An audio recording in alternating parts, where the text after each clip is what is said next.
when I started to get closer with God and I started to have more respect for myself, covering up was like God is saying, since you have left this life that most people want to come to me, I'm going to give you back your virtue. After Nicole converted to Islam, she and Hassan found a deeper appreciation for each other, fell in love, and were married. But Nicole was faced with more new challenges that converting to Islam often brings, including an awkward period with her parents and family. When we were getting married, they didn't know how to feel. They didn't know, like, is she doing this because of that man? They didn't really know my husband that well. And they were questioning everything. Like, did she do this for this guy? They kind of took it really hard, and it was a struggle for them. But so when we got married, I think that was really hard for them, and they felt like, we can't support this, we don't want to be there, and we don't want to support this. And I think that now maybe they wish that they wouldn't have been that way, because now they love my husband. They think he's great. He loves to do everything that they want to do. I used to think that one day she's gonna say, I'm not gonna be Muslim anymore. This is too complicated for me. I used to think that more in the beginning of our relationship, like right after we get married, but now I feel more comfortable about it. I feel she has a strong belief about her religion, and she's not gonna just drop the ball and walk away. So this is too complicated for me. I feel like we are definitely a team when it comes to keeping each other with our religion. We have to keep each other on the right path, and I think that's kind of one of the big purposes of a Muslim married couple, is that you keep each other on this direction whenever we're facing different challenges, because you are going to face challenges living in America and then trying to live as a Muslim. So we help each other kind of resist the temptations that we face. We remind each other of what we're trying to do and what we want for our children one day, inshallah. And I can look at him and tell at a moment when he is having a struggle, even if he doesn't say it, and he can do the same for me. And so it's just that ability to know and love each other that much that you want to see the other person as a successful Muslim. You want him to love Islam as much as you do, and you look at him and think, like, I want to feel as passionate as he does, So we look at each other and push ourselves in the right direction.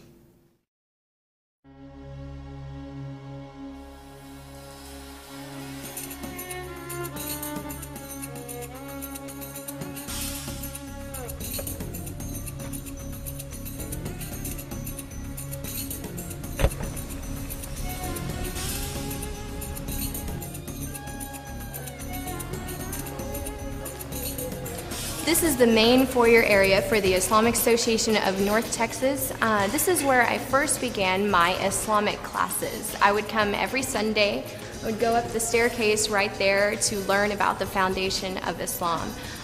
It was about 5 months later that I took my Shahada in the Imam's office here at the Richardson Mosque. I've become like a member of the family here, and this is where me and my husband come for our prayers. Eventually, the Islamic Association of North Texas is going to grow into an Islamic village. They're going to be adding shops, restaurants, and educational institutions. The community here is growing very rapidly.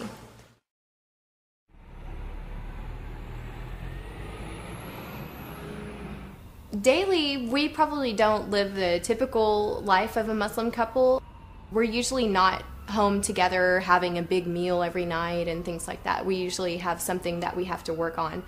I would say it's a little different than the typical Muslim family who's home together a lot and who kind of has, like, it's a little easier lifestyle that they have compared to ours. Everything that we do, we make a decision like, is this what God would want us to do? Is this where He would want us to be? I love barbecue, so we buy halal chicken and we have barbecue out on the patio and we invite friends over. We take the right choices by who our friends are. We take the right choices about where we're going to buy our barbecue chicken at, but we still do it. I mean, it's a way of life, but it doesn't mean you don't have one. I have some iced tea. This looks really good. Hi there. Hey, Welcome to our ranch. thank you so much. Thank you like for we're having having us. Looks like you're ready to ride. Yeah, we're ready to Well, go. let's go find the horses. All We're on the right. barn. Registered paint.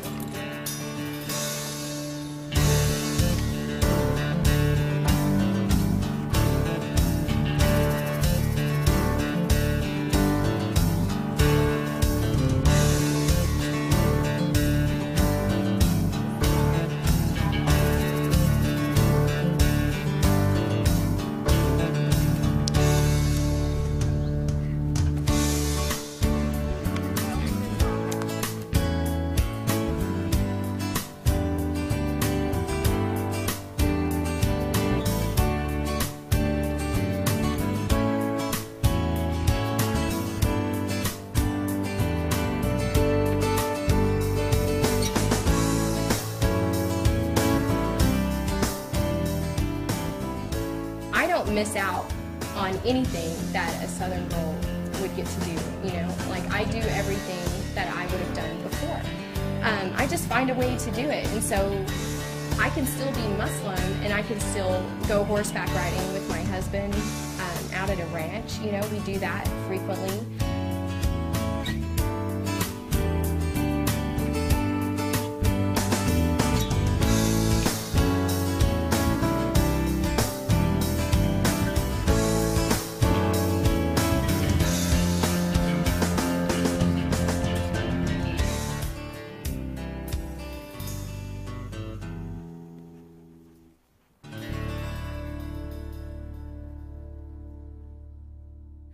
I think that in Islam, something that sets it apart from other religions is the ease of it, the simplicity. And I know that may sound strange to some people because they would think Islam is not easy.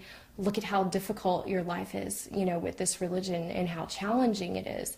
But the simplicity that I'm speaking of is when you need to make a decision, and when you're going somewhere, and when you're buying clothing to wear, and when you walk out the door.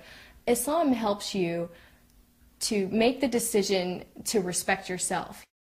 I think that Islam takes you and your personality and it washes it off. When I became a Muslim, it was like somebody gave me a bath. It was like what Christians follow is a baptism. I think that in Islam, like I said, it's kind of like you wake up from the nightmare that you were living, and you get to wake up and live the life that you were meant to live. So besides the photography, I tried to give back a little bit to the community and to the people about converting to Islam and about being an American Muslim. So what I thought of was all of the different challenges that I had faced when I was converting, and wanted to create a website that would help people who were also going through those same difficulties. So one of the biggest challenges that I faced when I was converting was finding my identity. As an American Muslim, you don't really feel a lot like an American anymore. You feel like you don't quite fit in with your friends and family the way that you used to.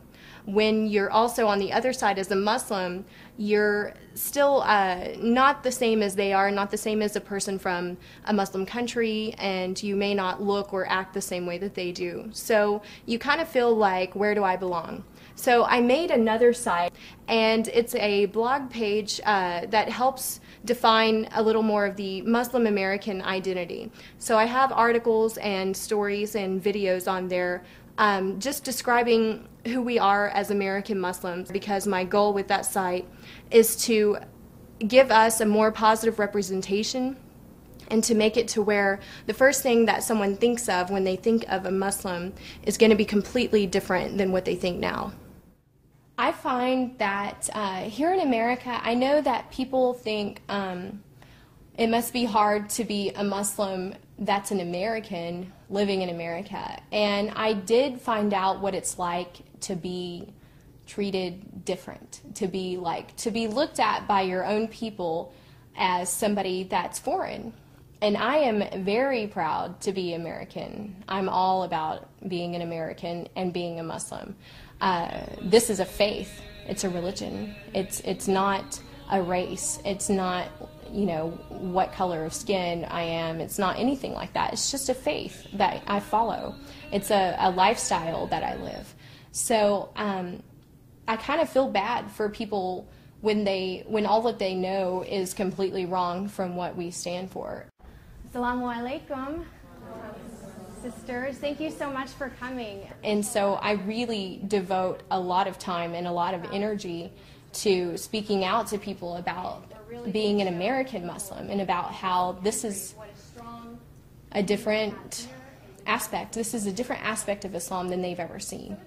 This is people who only know and only live the faith. I converted to Islam 3 months ago, and I came today to hear Nicole's lecture just regarding life without Islam as a reminder, what life was without it. Everything that she said, I couldn't relate, because I understand what cultural norms there are here in the West, and how it contrasts with, the ideals of the religion. Hello, welcome to Midway. Hi, thank you. What would you like to drink? Yeah, I'm going to have iced tea. Okay, and for you, sir? Diet Coke. Okay, great. Thank you. My message would be to people when they want to learn about our faith is to just listen and look at how we live our lives, like on a daily basis. So I wouldn't talk about the differences, and I wouldn't focus on, well, you believe this and you're wrong and this is the right way, and I don't talk like that about Islam. When I talk to people, I like to show them the simplicity of it. I like to tell people all of the things that are so similar to what they're already believing in their lives, and show them how the things that they face and the challenges that you face in life, there are answers for everything, and there are guidances for everything to make it easy on yourself and to help you to make the right decision about common things that we have to do in life, about getting married, about how to treat your family, about what you do for a living, raising your children, everything. There is a guidance in this faith to help you to be the best person that you can be in whatever you do. If it's your career, if it's how you are with your friends, if it's the things that you do for fun, the way that you socialize, everything about your life, this faith has an answer for it and able to give you the chance to be the best that you can and to do the best with your life and to make the most of it and to live for a greater purpose. One of the biggest messages that people don't really notice and that isn't projected is that it is simple answers to your life's problems.